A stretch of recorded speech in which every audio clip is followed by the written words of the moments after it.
7장 보겠습니다. 사도행전 7장 51절부터 53절까지를 봅니다. 신약성경 사도행전 7장 51절부터 53절입니다.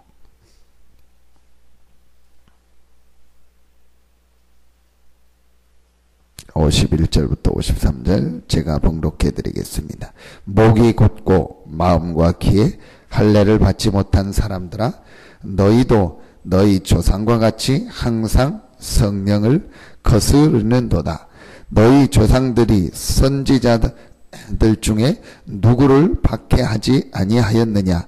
의인이 오시리라 예고한 자들을 그들이 죽였고, 이제 너희는 그 의인을 잡아준 자요 살인한 자가 되나니, 너희는 천사가 전한 율법을 받고도 지키지 아니하였도다 하니라. 아멘.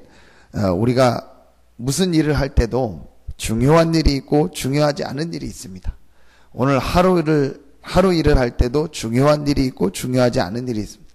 인생을 살 때도 중요한 일이 있고 중요하지 않은 일이 있습니다. 열심히 해야 될 일이 있고 열심히 하지 않아도 되는 일이 있습니다. 신앙생활도 똑같습니다. 정말 중요하고 우리가 제대로 알고 열심히 해야 될 것이 있고 그렇지 않은 것이 있습니다. 대부분이 근데 신앙생활을 바꿔서 하고 있습니다. 중요하지 않은 거, 열심히 하지 않아도 되는 거, 별로 이렇게 진리 아닌 거, 여기에 시간을 많이 보내고 여기에 많은 생각을 들이고 여기에 모든 관심을 가지고 살아갑니다. 오늘 우리가 이 부분만 약간만 바꿔도 응답을 받습니다. 어제 말씀처럼 요한복음 6장 29절에 하나님의 보내신 자를 믿는 것이 하나님의 일입니다. 하나님이 중요하게 생각하시는 것이 있습니다. 그거를 붙잡는 것이 신앙생활입니다. 이거 붙잡으면 하나님과 통하게 되고 하나님의 응답을 받게 되는 것입니다. 오늘 보니까 51절 끝에 보니까 너희 조상과 같이 항상 성령을 거스르는도다.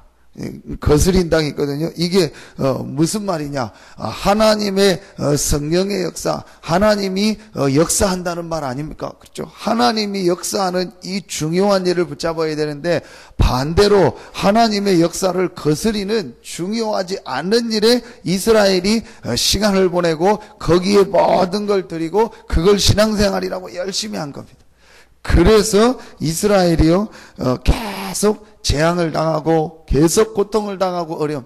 하나님을 잘 믿고 율법을 지킨다고 열심히 하고 예배드리고 기도하고 다 하는데도 하나님의 성령의 역사 반대것, 성령의 역사를 거스리는 것을. 그러니까 우리는 뭘 열심히 하고 많이 하는 게 중요한 것이 아니고 성령의 역사를 거스르는 게 아닌 성령의 역사가 가는 쪽으로, 성령의 역사가 일어나는 쪽으로 가는 거예요. 정확하게 말하면 우리가 뭘 했다 그러기 때문에 성령이 역사하는 것이 아니고 성령이 역사하는 방향이 있잖아요. 그 속에 우리가 있는 거예요. 다윗이 성령이 역사하는 축복 속에 있었던 거예요. 요셉이 성령이 역사하는 축복 속에 있었던 거예요. 초대교회가 성령이 역사하는 축복 속에 있었던 거예요.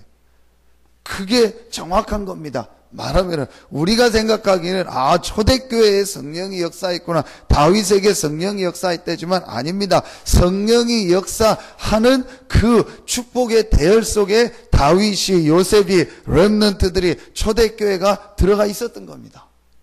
이게 축복입니다. 우리가 아무리 부족하고 연약해도 하나님이 역사하는 이 축복 속에 있으면 됩니다. 그게 바로 뭡니까? 그게 오늘 주신 말씀입니다. 영원한 언약.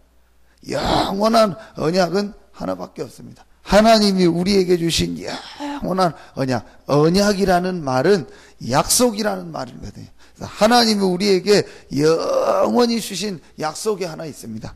그게 바로 창세기 3장 15절부터 시작된 복음입니다. 그 바로 요한복음 6장 29절에 하나님의 보내신 자 예수 그리스도입니다. 하나님이 우리에게 주신 영원한 약속이 뭐냐?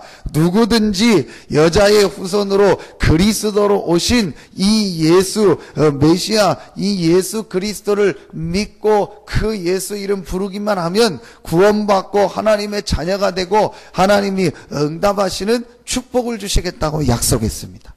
이게 영원한 약속입니다. 이 약속을 붙잡는 것이 신앙생활입니다. 이 약속을요 제대로 알고 누리는 것이 신앙생활입니다. 이 사실을 알지 못하니까 52전의 이스라엘은요 결국은 이 영원한 약속 대신 예수 그리스도를 죽인 것입니다. 그 전에는 예수 그리스도가 오신다고 얘기한 선지자들을 죽이더니 이제는 그 예수 그리스도를 죽였습니다. 그래서 오늘 스데반이 뭐라고 하냐? 의인을 잡아준 자요 살인한 자가 되니라. 구약 전체를 얘기하면서 그리스도를 얘기하고 이 그리스도를 모른 이스라엘의 잘못에 대해서 얘기합니다. 다른 잘못이 아닙니다. 예수 그리스도를 모른 것입니다. 그게 잘못입니다. 우리 인간에게 제일 큰 죄가 뭐냐? 하나님이 예수 그리스도를 보내서 우리가 받아야 될 죄와 저주와 지옥과 사단의 권세에서 우리를 완전히 해방. 요한복음 3장 16절에 하나님이 세상을 이처럼 사랑하사 독생자를 주셨으니 이는 저를 믿는 자마다 멸망치 않고 영생을 얻게 하려 하심이니라. 하나님이 독생자 예수 그리스도를 보내사 모든 문제를 해결하셨고 우리는 그 예수 그리스도를 믿기만 하면 하나님의 자녀되고 영생 얻도록 하나님이 만드신 것입니다. 그래서 죄가 많아서 지옥 가는 게 아닙니다. 다 죄인입니다. 죄 내가 하나도 안 져도 인간은 태어날 때부터 죄인이기 때문에 지옥 갈 수밖에 없습니다. 그런데 왜 진짜로 지옥 가느냐? 그 지옥과 죄의 문제를 해결하신 하나님의 사랑을 거부했기 때문에. 죄가 하나도 안 지었기 때문에 천국 가는 것이 아니고 우리의 죄와 저주를 다 해결하신 하나님의 사랑 되신 독생자 예수 그리스도를 믿었기 때문에 우리가 하나님의 자녀가 되고 천국 가는 겁니다. 이게 완전히 반대입니다. 이걸 깨달으면은요, 모든 것이 이해됩니다. 밖에는요, 열심히 해야 된다니까요. 우리 이희자 성도님 전에 이렇게 절에 다니고 그 얘기 하셨잖아요. 열심히 해야 돼. 내가 막 지성 드리고 벌공 드리고 헌신하고 그거를 해서 내 죄를 막 씻어야 되고 그 다음에 내 업보를 막 해결해야 되고 그겁니다. 모든 종교는 그래서 열심히 하고 막 수고하고 내가 해야 돼. 그게 모든 종교입니다. 그런데 복음은 그런 게 아닙니다. 하나님께서 우리의 모든 죄와 저주를 다 해결하십니다. 왜 그러냐? 우리가 막 열심히 하고 봉사하고 우리가 헌신하고 무엇을 한다고 우리의 원죄가 사단과 지옥의 문제가 해결되는 것이 아닙니다. 그건 해결할 수 없기 때문에 하나님께서 예수 그리스도를 보내셨습니다. 그 예수 그리스도를 믿을 때 하나님의 자녀가 되고 하나님이 함께 하시고 그 예수 그리스도 이름으로 기도할 때 하나님의 성령이 역사하시고 응답하는 겁니다. 그럼 그것 따라서 신앙생활을 하나님의 성령이 역사하고 하나님이 여시는 방향으로 인도받으면 되는 겁니다. 이스라엘은 이 영원한 언약을 놓쳐가지고 실패. 왜 사람들에게 자꾸 실패와 저주와 고통이 찾아옵니까? 그게 바로 영적인 문제입니다. 그 배후에 사단이 있습니다. 그래서 이유 없이 망하는 인생입니다. 이유 없다는 말은 우리가 이유를 모른다는 말입니다. 이유가 분명히 있습니다. 창세기 3장입니다. 창세기 3장이 뭐냐? 사단의 역사입니다. 사단의 하는 일이 뭐냐? 원죄입니다. 자꾸 하나님 모르게 하고 하나님 안 믿게 하고 우리 마음에 다른 마음은 다 들고 믿는데요. 세상 거짓말도 믿고요. 뭐 세상 얘기도 다 믿는데요. 하나님만 안 믿어요. 하나님 말씀만 안 믿어요. 희한하죠.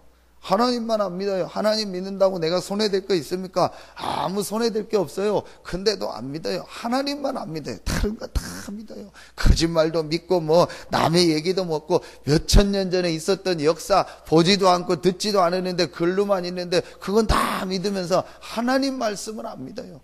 그게 인간이 망하고 실패하는 이유입니다. 또 하나님이 우리에게요 완전한 이 답과 언약을 주셨는데요, 또 이걸 자꾸 놓치고 희미하게 붙잡고 구원받고도요, 구원받은 이 어마어마한 그리스도 안에 있는 이 축복, 이 비밀을 누리면 되는데 그거 안 누리고요, 구원받고도 내 힘대로 사는 겁니다. 내 방법대로 사는 겁니다. 구원받고도 내 기준, 내 생각 그대로 가지고 사는 겁니다. 그러니까 안 되는 겁니다. 하나님의 축복, 하나님의 은혜 누리고 조금만 기도하면 성령이 역사하고 하나님이 인도하실 텐데요, 그런데요 안 믿어요. 요거 바꾸면. 그리고요 약간만 이제 그 축복을 이미 우리는 받았기 때문에 우리는요 하나님의 성령이 역사하는 축복 속에 이미 들어와 있기 때문에요 주인을 바꾸면 돼요. 내가 주인 되고 내 계획, 내 방법대로 합니다. 그러니까 그거 약간만 바꾸고 하나님의 정말 성령께서 내게 역사하는 이 축복을 찾아내고 하나님이 주신 말씀을 가지고요 조금만 묵상, 주중에 주셨던 말씀, 기도촉을 주셨던 말씀을 가지고 오늘의 언약이 있습니다. 이번 주의 언약, 영원한 언약은 그리스도, 이미 우리는 근본이 바뀌었기 때문에요 약간만 주중에 주신 말씀을 가지고 오늘 주신 말씀 가지고 조금만 묵상하고 생각하면 돼요. 그러면은 나머지는 하나님께서요 이제 시간표 따라서 문을 여시고 인도하십니다. 그럼 그거대로 나가면 돼요. 그러니까 인생이요 너무너무 쉬운 거예요. 걸리는 게 없어요. 그러니까 이 중요한 축복과 영적인 원리와 영적 사실을 모르니까요 인생이 어려운 거예요. 그러니까 인생이 늘 걸리는 거예요. 신앙생활이 어려운 거예요. 신앙생활이 걸리는 겁니다. 이 사실을 알면요 너무너무 쉽습니다. 우리는 되어질 수밖에 없는 축복 속에 들어온 사람들입니다. 이 축복을 약간만 누리면 됩니다. 오늘 하루도 이 축복을 누리다가 영원한 언약 되신 그리스도께서 여러분에게 성령으로 역사하며 이 아침에도 기도하다가 성령 충만함을 받는 최고의 시간 되기를 예수 이름으로 축원합니다. 기도하겠습니다. 하나님 감사합니다. 우리에게 영원한 언약 예수 그리스도를 알고 믿고 영접하고 하나님 자녀되는 최고의 축복을 허락하여 주시니 감사합니다. 이 축복을 이 아침에도 누리는 우리 성도들이 되어지게 하여 주시옵소서. 그래서 오늘도 우리 성도들이 있는 현장마다 하나님의 나라가 임하고 마가 다락방이 임했던 성령께서 역사하고 모든 흑암과 어둠이 무너지는 최고의 축복의 날이 되게 하여 주시옵소서. 하나님께 모든 영광을 돌리오며 예수 그리스도 이름으로 축복하며 기도하옵나이다. 아멘. 주기도문으로 마치겠습니다. 하늘에 계신 우리 아버지여, 이름이 거룩히 여김을 받으시오며 나라 임하옵시며 뜻이 하늘에서 이룬 것 같이 땅에서도 이루어지이다. 오늘날 우리에게 일용할 양식을 주옵시고 우리가 우리에게 죄 지은 자를 사해 준 것 같이 우리 죄를 사해 주옵시고 우리를 시험에 들게 하지 마옵시고 다만 악에서 구하옵소서. 대개 나라와 권세와 영광이 아버지께 영원히 있사옵나이다. 아멘.